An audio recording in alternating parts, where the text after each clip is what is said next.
Kenapa mesti ada sholat? Kenapa bahkan yang pokok sampai 5 waktunya? Perlu argumentasi yang kuat secara syariah mengapa kita menunaikan ibadah sholat. Bismillahirrahmanirrahim. Assalamualaikum warahmatullahi wabarakatuh. Alhamdulillah wassalatu wassalamu ala Rasulillah Muhammad ibn Abdullah wa ala alihi wa sahbihi wa man walah wa ba'd. Faya ibadallah usi nafsi wa iyyakum bitaqwallah faqad fazal muttaqun fala tamutunna illa wa antum muslimun. Faqala ta'ala ya ayyuhalladzina amanu taqullaha haqqa tuqatih wa la tamutunna illa wa antum muslimun. Keluargaku sekalian yang terhimpun di dalam Pertagas, Pertamina Gas, kita mengawali dengan bermohon kepada Allah semoga siapapun yang berada di ruangan ini atau terhubung dalam kajian ini, semoga senantiasa dijaga, diberkahi, dan dilindungi dalam kebaikan oleh Allah Subhanahu wa Ta'ala. Kita doakan yang bertugas di luar kota. Tadi saya dengar info juga Pak Direktur sedang di Semarang. Semoga giatnya dimudahkan oleh Allah dan semoga diberikan keberkahan. Ada satu bagian yang penting amanat Nabi di hadis Muslim pada satu sifat kepemimpinan. Bahwa di antara sifat pemimpin dan yang dipimpin itu harus selalu membangun kekompakan dengan nilai cinta dan doa. Ini yang sering dilupakan. Nabi pernah menyampaikan dan penyampaian ini, hadis ini didokumentasikan oleh Imam Muslim dalam satu kalimat yang singkat, padat tapi mengikat. Khiyaru a'immatikum man tuhibbunahu wa yuhibbunakum. Pemimpin yang baik itu adalah pemimpin yang kalian mencintainya dan ia pun mencintai kalian. Nah, membangun cinta itu salah satu jembatannya dengan doa. Oleh karena itu, di antara doa yang dianjurkan saat Anda memulai pekerjaan, itu bukan hanya untuk pribadi, lancarkan pekerjaan saya, tapi juga sehatkan pimpinan saya, pimpinan mendoakan sehatkan anggota saya, sehingga semua itu melahirkan sifat harmoni yang memberikan kenyamanan dan kebahagiaan dalam bertugas. Nah, izinkan saya mengawali dengan itu dulu, karena itu di antara sunnah yang seringkali terlupakan. Sehingga bekerja itu lebih banyak dilakukan dengan tekanan menyelesaikan tugas dibandingkan dengan rasa cinta untuk bisa memberikan nilai ibadah di dalamnya. Yang kedua, semoga sholat kita diterima oleh Allah Subhanahu wa Ta'ala. Nah, yang kedua ini tidak cukup dengan amin. Kita harus tahu dulu standar penerimaan itu seperti apa. Dan yang kedua, kenapa harus sholat? Ini poin pokoknya. Mengapa sih umat Islam itu cukup hanya misalnya dengan bersyahadat saja dipandang sudah berislam, lalu berbuat baik? Kenapa mesti ada sholat? Kenapa bahkan yang pokok sampai 5 waktunya? Dan jumlah rakaatnya pun diatur sedemikian rupa, sampai teknisnya pun dijelaskan dengan rinci. Saking rincinya, bila ada yang menyimpang dari rincian itu, maka dianggap sholatnya tidak sah dan mesti diulang. Shallu kama ra'aitumuni usalli. Sholatlah kalian seperti kalian persis melihat aku menunaikan sholat. Dan dalam sholat inilah kemudian ada sanad yang tersambung secara ketat sampai-sampai dalam hadis Muslim nomor hadis 397. Demikian di Al-Bukhari juga diabadikan di nomor hadis 757 oleh sahabat Abu Hurairah. Sanadnya tersambung kepada Khalad bin Rafi Az-Zuraiqi, seorang yang sholat di samping Nabi tapi bermasalah sholatnya. Lalu Nabi meminta beliau untuk mengulangi sholatnya. Sampai 3 kali peristiwa itu hingga beliau berkata, ya Rasulullah au kama qala alimni ma uhsinu ghairah. Ya Rasulullah, tolong ajarkan kepada aku karena aku tak punya pengetahuan lebih dibandingkan dari apa yang telah aku kerjakan. Nah, dari dasar ini melahirkan satu pertanyaan kritis, ya, dan juga perlu argumentasi yang kuat secara syariah mengapa kita menunaikan ibadah sholat. Baik teman-teman sekalian, karena waktu kita sangat padat, ya, kita manfaatkan sebaik-baiknya. Saya mohon izin kajian kita akan lebih fokus kepada inti materi sehingga manfaatnya lebih banyak kita dapatkan. Sholat satu-satunya amalan di dalam Islam yang mencakup 4 bagian pokok dalam beragama. Jadi ketika seseorang menetapkan dirinya beragama dan ciri satu nilai agama itu bernilai benar, ya, dalam nanti kalau kita mau komparasikan atau kita riset, itu ciri pokoknya ada 4. Satu, ada aspek namanya aspek keyakinan, ya tauhid atau akidah. Nggak mungkin kan beragama kalau nggak yakin. Ya, karena itu pasal 29 ayat kedua itu mengandung nilai keyakinan. Negara menjamin kemerdekaan tiap-tiap penduduk untuk memeluk agamanya masing-masing dan beribadah menurut agama dan kepercayaannya itu. Ya, jadi nggak mungkin kita bisa menghasilkan nilai kepercayaan dan ibadah kalau tidak ada unsur keyakinan. Atau bahasa kitanya disebut dengan iman. Ya, iman itu nanti juga dipaku dalam setiap nilai kebangsaan di konteks Negara Kesatuan Republik Indonesia. Ini yang paling membahagiakan. Jadi mau jadi pegawai apapun itu syarat, ya, salah satu syarat yang melekatnya beriman dan bertakwa kepada Tuhan Yang Maha Esa, gitu kan? Ya, kemarin saya di BPK itu ada 11 bab Romawi, 40 pasal. Ya, di bab yang keempat pasal 13 tentang pemberhentian dan pengangkatan itu ada 11 poin A sampai K. Di poin B yang keduanya syarat menjadi bagian dari anggota BPK itu beriman dan bertakwa kepada Tuhan Yang Maha Esa. Baik, di Undang-Undang Pendidikan Sisdiknas nomor 20 tahun 2003 itu kalau kita baca dari poin menimbang ada 4, di poin B-nya saja sudah ada iman. Ya, Undang-Undang Dasar 1945 mengamanatkan pemerintah mengusahakan satu sistem pendidikan ya nasional yang meningkatkan keimanan dan ketakwaan pada Tuhan Yang Maha Esa serta akhlak mulia, baru mencerdaskan kehidupan bangsa. Ya, secara singkat, satu, agama dianggap benar kalau ada doktrin keimanan, ada akidah, ada tauhidnya. Yang kedua, ada ibadahnya. Ya, sebagai pembuktian kita beriman, buktinya apa? Ya kan? Saya beriman kepada Tuhan, kita tetapkan, misalnya Allah. Apa pembuktian keberimanan kita kepada Allah? Ya, kan pembuktiannya itu mesti diwujudkan dalam bentuk sikap. Sikap itulah yang disebut dengan ibadah. Nah, konsepsi ini ada di Quran surah ke-20 Thaha di ayat ke-14. Innani anallahu la ilaha illa ana fa'budini. Ya, sungguh aku tegaskan bahwa akulah Allah, satu-satunya Tuhan yang layak dipertuhankan dan disembah. Ketika Anda mempertuhankan aku, fa'budni, maka buktikan kebertuhananmu kepadaku dengan menyembahku. Karena itu namanya Allah punya dua arti.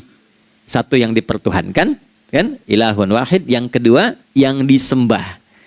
Ya, jadi yang dipertuhankan dan disembah. Oke. 3.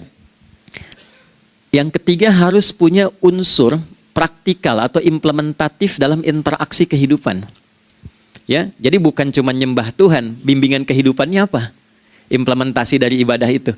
Ya, ciri umat beragama itu kan bukan hanya sekedar saya yakin, beriman, saya ibadah. Terus bukti ibadah itu dibawa dalam berinteraksi hariannya seperti apa wujudnya. Ya, makanya ketika dulu orang itu jujur, orang itu bangga dengan kejujurannya bukan sebagai orang jujur, tapi sebagai muslim. Jadi ketika ditanya, kenapa Anda jujur? Karena saya muslim. Ketika ada seorang penggembala di Sahara yang sangat gersang, diuji oleh Umar bin Khattab, ingin diambil kambingnya, kan kisahnya viral kan? Baik ya? Oh, tapi ini bukan punya saya. Bilang aja pada tuan Anda, kalau kambingnya hilang satu dimakan serigala. Lantas di mana Allah? Jawaban itu yang menggetarkan kepada jiwa. Jadi kebenaran yang diungkap dengan sikap kejujuran itu implementasi nilai beragama. Nah, jadi praktek ibadah ada di muamalah. Oke, satu akidah. Akidah dibuktikan lewat ibadah, ibadah diimplementasikan dalam muamalah. Itulah sebabnya nanti seluruh bagian tubuh kita ketika digunakan untuk bersifat dan bersikap, itu ada tuntunan iman di dalamnya. Oke? Misal, saya tanya begini ya, ini mukaddimah ya, kita belum mulai nih. Saya tanya gini, apa fungsi mata? Tuh kan, sudah keliru kan? Nah, kalau hanya melihat, hewan juga melihat. Ya? Coba kambing melihat, kan? Elang melihat. Lalu apa bedanya fungsi mata kita dengan mata hewan? Ternyata ketika kita meriset ayat-ayat Al-Quran terkait dengan fungsi tubuh kita, itu rata-rata dibuka dengan iman dulu. Quran surah 24, surah Cahaya, ayat 30 untuk laki-laki, 31 untuk perempuan. Qul lil mu'minin. Ya Muhammad katakan, viralkan pada pria-pria yang menyatakan dirinya telah beriman. Yaghuddu min absarihim, gunakan pandangannya itu yang dibimbing oleh imannya untuk melihat yang baik saja menurut standar imannya. Jadi kalau menurut imannya tak baik, gak boleh dilihat. Karena itu ketika Anda sudah mengatakan asyhadu an la ilaha illallah, asyhadu anna Muhammad Rasulullah, kalimat itu dari lisan turun ke hati, itu jadi cahaya ke bagian tubuh kita. Makanya ketika Anda melihat, itu ada cara pandang tertentu yang dibimbing iman, standarnya beda dengan tanpa iman. Kalau nggak ada iman, semua mungkin terlihat. Tapi ketika ada iman, hati kecil Anda akan bicara, ini nggak baik. Palingkan. Nah, memalingkan dari yang tak baik menurut iman, itu namanya ghaddul basar. Oke, perempuan juga begitu, setara. Wa kullil mu'minati yaghdudna min absarihinna. Dan katakan pada setiap perempuan yang menyatakan dia beriman, maka gunakan pandangan itu dengan bimbingan imannya. Ketika tak baik menurut imannya, palingkan. Ya, Anda lihat kajian di YouTube, terus ada iklan kan? Terus menurut standar iman nggak bagus, itu otomatis akan nggak suka itu. Ya, pasti dipalingkan. Ya. Anda kalau naik pesawat tuh ya, tugas keluar tuh, pertagas tugas keluar. Kalau pramugari lagi demo tuh yang dilihat pramugarinya apa demonya tuh. Nah, iman itu akan bekerja di situ tuh. Ya, palingkan tuh. Nah, sama dari mata turun ke, jangan langsung ke hati aja, ke lisan dulu kan. Ya, ke mulut kan. Itu mulut tuh ketika digunakan fungsinya, imannya disebut dulu. Ya, Quran surah 49 ayat 11 misalnya. Ya ayyuhalladzina amanu, imannya dulu. La yaskhar qaumin qaum. Ayat 12-nya la yaghtab ba'dukum ba'dha. Hai orang-orang yang telah menyatakan beriman. Kalau pakai alladzina disebutkan 1080 kali dalam Al-Quran, itu kalimatnya diksinya singkat, padat, mencakup semua tanpa sekat. Oke, jadi kalau laki-laki, perempuan, tua, muda, besar, kecil, beda strata, duniawi, itu semua tercakup di dalamnya. Hei semua yang telah menyatakan beriman, gunakan imanmu untuk membimbing lisanmu bertutur. Kalau masih merasa punya iman, jangan gunakan lisan untuk mencela merendahkan orang. Untuk bergibah, membuat hoax. Didetilkan oleh Nabi kalimatnya jelas. Man kana yu'minu billahi wal yaumil akhir falyakul khaira aw liyasmut. Siapapun. Nah, dari alladzina ketika dirinci pakai man. Ya, man itu bentuk tunggal, ya, personal, tapi maknanya general. Jadi kalau Anda, saya, kita baca ayat atau hadis ada man, posisikan Nabi sedang bicara ke kita. Ya, hei Adi Hidayat, posisikan Nabi bilang gitu tuh. Kalau engkau merasa beriman sama Allah dan yakin dihisab di hari kiamat, jaga lisanmu. Katakan yang baik dengan bimbingan imanmu, tak mampu engkau diam. Jadi cukuplah suami istri itu menggunakan satu hadis ini, pasti sakinah itu muncul dalam kehidupan rumah tangganya. Ya, itulah sebabnya kenapa sakinah didahulukan dibanding mawaddah. Hati-hati ya, Mbak, walaupun namanya sakinah nggak ada ini nggak akan datang tuh ketenangan tuh. Ya, ada yang tahu nggak rahasianya? Kenapa sakinah duluan dibanding mawaddah? Ya, 5 juta. Ya, waktu habis karena padat sekali. Maddah jamaknya mawaddah, rasa kasih yang tumbuh dari pemberian materi. Jadi kalau rumah tangga itu ingin cenderung pada kebahagiaan, boleh berbagi dengan materi. Ya, istri cemberut, Anda datang dengan senyuman, sayang, kenapa? Ya, ini emas 2 kilo, nah itu pasti sehat lagi tuh. Ya, itu mawaddah. Tapi maaf, walaupun Anda mapan bekerja, harta cukup melimpah, ruah, tapi tidak ada ketenangan di rumah tangga, tidak ada sakinah, maka hampa kehidupan rumah tangga itu. Itulah sebabnya kenapa di Quran sakinah lebih dulu dibandingkan dengan mawaddah. Saya tanya ibu deh, ibu pilih mana? Kaya tapi gelisah atau miskin tapi tenang? Oke. Saya paham itu. Saya paham. Suami juga sepakat semuanya. Artinya apa? Kita nggak bisa menghilangkan unsur ketenangan. Oke, itu hanya pembuktian argumentatif ya. Supaya kajiannya lebih kepada argumen. Jadi ada akidah terkorelasi dengan ibadah, implementasinya di aspek muamalah. Nah, nanti cara bermuamalahnya diatur lewat akhlak namanya. Bagaimana bermuamalah yang baik? Kan Anda, maaf ya, berekspresi kepada pimpinan dengan kawan kan berbeda. Oke, kepada orang tua dengan anak kan lain. Nah, yang mengatur interaksi kita sehingga terjalin harmoni yang baik, itulah yang disebut dengan akhlak. Nah, 4 poin inilah yang menjadi inti dakwah Nabi SAW ketika diutus oleh Allah Subhanahu wa ta'ala. Memastikan 4 ini bisa optimal kita lakukan dalam kehidupan. Bonusnya yang kelima, selalu meningkatkan inovasi sehingga selalu mendapatkan hal baru dalam kehidupan. 5 ini digabungkan di Quran surah kedua Al-Baqarah di ayat 151. Kama arsalna fikum rasulam minkum yatslu alaikum ayatina. 1. Oke, wa yuzakkikum. 2. Akhlak. Wa yu'allimukumul kitaba. 3. Wal hikmah. 4. 5. Wa yu'allimukum ma lam takunu ta'lamun. Kelima-limanya ini digambarkanlah dalam bentuk ibadah yang melatih kita sebagai pondasi awal menuju dan memantapkan 5 hal ini, yaitu sholat. Itulah sebabnya kenapa sholat yang pokok dilakukan 5 waktu dalam sehari untuk mewujudkan 5 hal ini dalam kehidupan, dan satu-satunya ibadah yang mengumpulkan 5 aspek ini dalam prakteknya hanya sholat. Hanya sholat.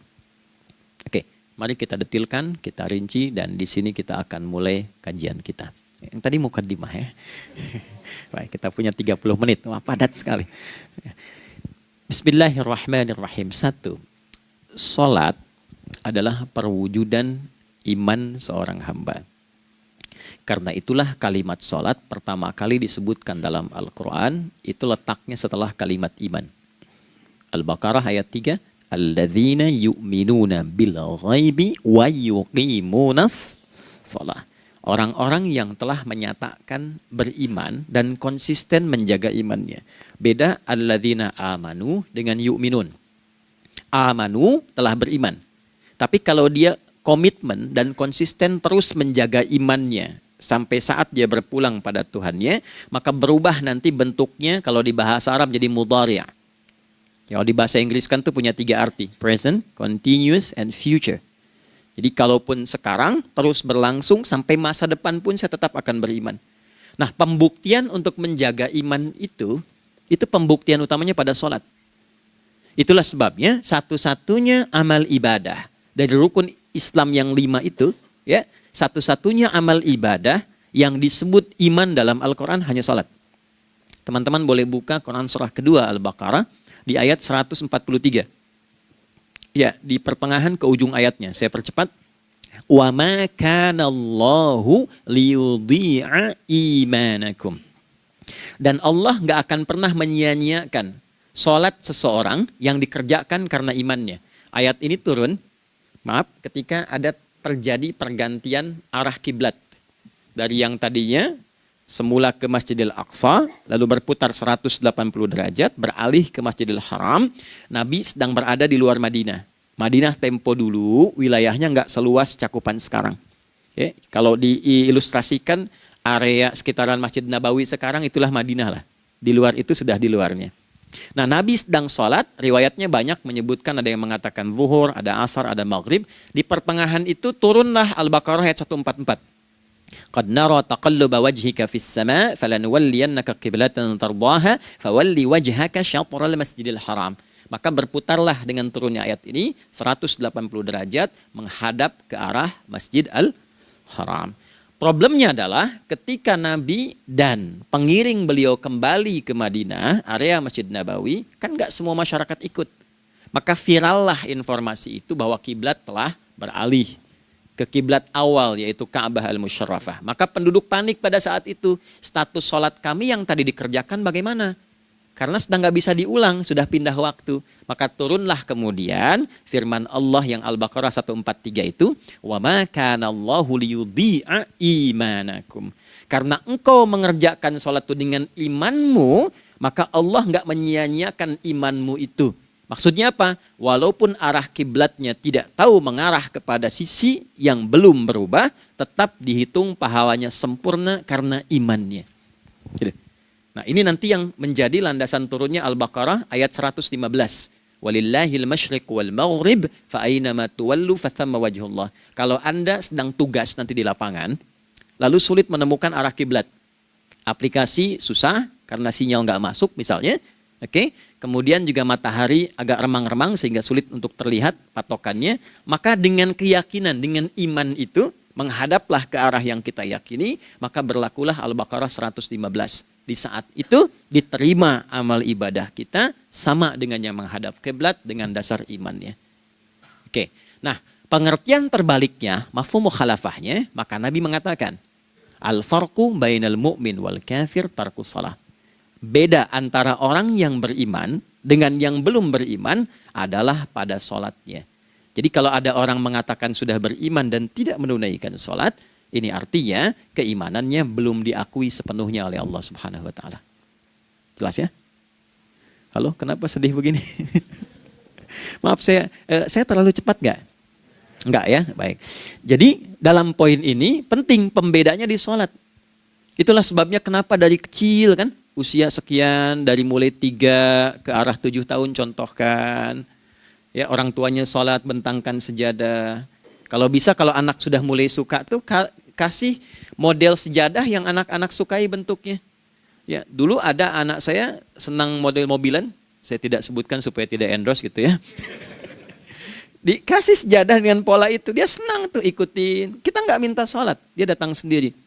Ya, nanti setelah mulai 7 tahun kan baru diajarkan dengan baik, diajak ke masjid kalau yang laki-laki. Demikian seterusnya. Ya, mengapa dari awal dituntun seperti itu? Untuk memberikan sebuah penguat bahwa penjagaan iman dimulai dari sejak dini. Ya, tapi di Indonesia saya perhatikan kelasnya sudah advance. Ya, TK sudah manasik gitu. Okay. Itu satu ya. Karena nanti kalau Nabi bilang begitu artinya akan terjadi orang mengatakan beriman tapi tidak sholat.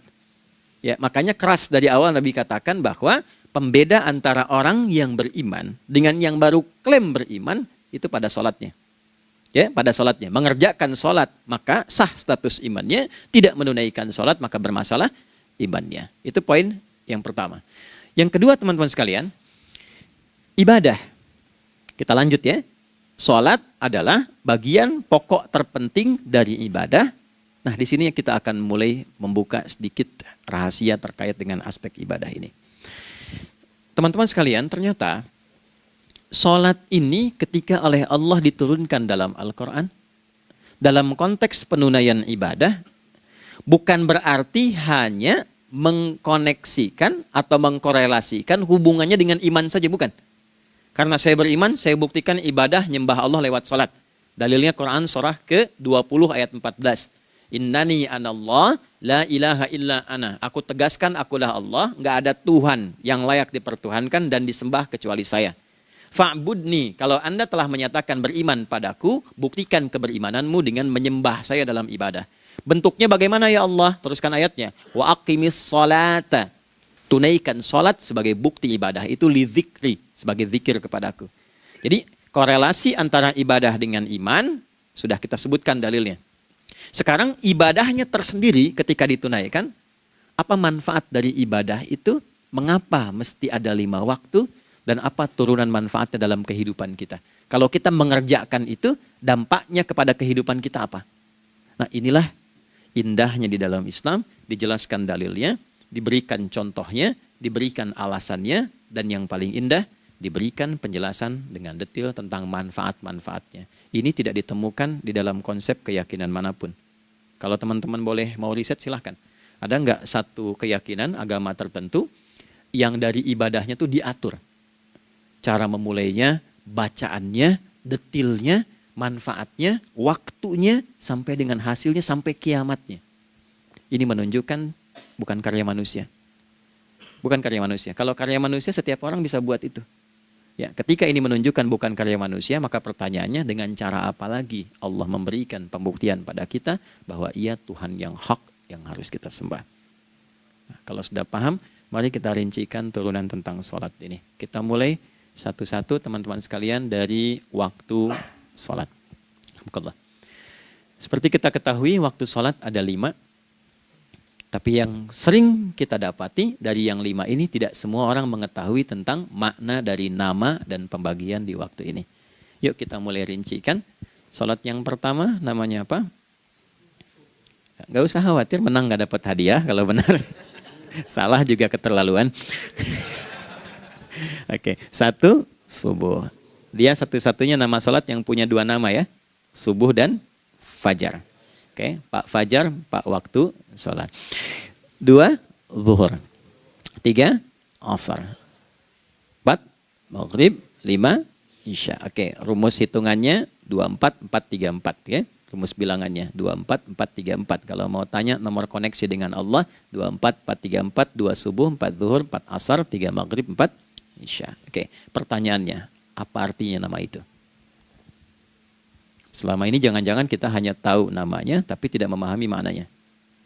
Itu poinnya. Oke, sekarang mari kita mulai. Izin saya tidak punya kemampuan untuk menuliskan, ya, karena memang saat ini terbatas. Tapi kalau diperkenankan bisa kita coba uraikan sedikit.